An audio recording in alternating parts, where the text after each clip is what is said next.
नवाब की जिंदगी में एक नया ट्विस्ट आने वाला है और इस बार बात सिर्फ एक कैजुअल मीटिंग तक सीमित नहीं रहने वाली।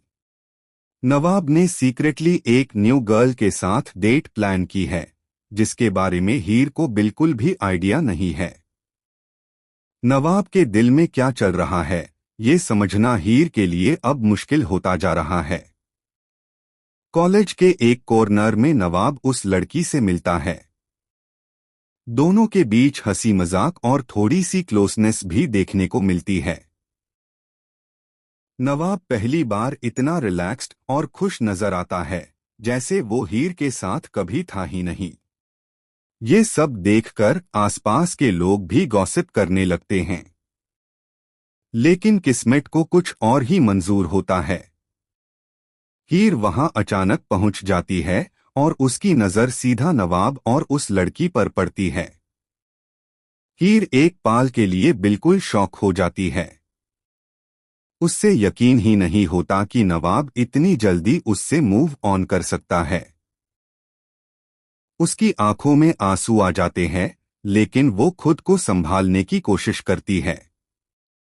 हीर चुपके से उन दोनों की बातें सुनने लगती है।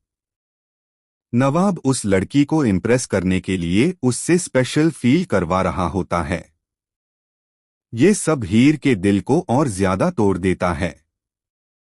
उससे अपने और नवाब के पुराने मोमेंट्स याद आने लगते हैं, जब नवाब सिर्फ उसका था। दूसरी तरफ नवाब को अभी तक ये नहीं पता होता कि हीर सब कुछ देख रही है।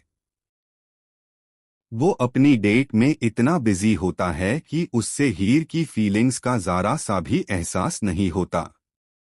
लेकिन जैसे ही नवाब की नज़र हीर पार पड़ती है, उसका चेहरा एकदम से सीरियस हो जाता है। हीर बिना कुछ कहे वहां से जाने लगती है, लेकिन नवाब उससे रोकने की कोशिश करता है। हीर का गुस्सा और दर्द उसकी आंखों में क्लियरली दिख रहा होता है। वो नवाब से सिर्फ एक सवाल करती है, क्या उनके बीच सब कुछ इतनी आसानी से खत्म हो गया? नवाब के पास इस सवाल का कोई सीधा जवाब नहीं होता। सिचुएशन और भी कॉम्प्लिकेटेड हो जाती है जब वो न्यू गर्ल भी ये सब देख लेती है। अब नवाब दो रिश्ते के बीच फंस चुका है, एक तरफ हीर का सच्चा प्यार और दूसरी तरफ उसका नया अत्तर।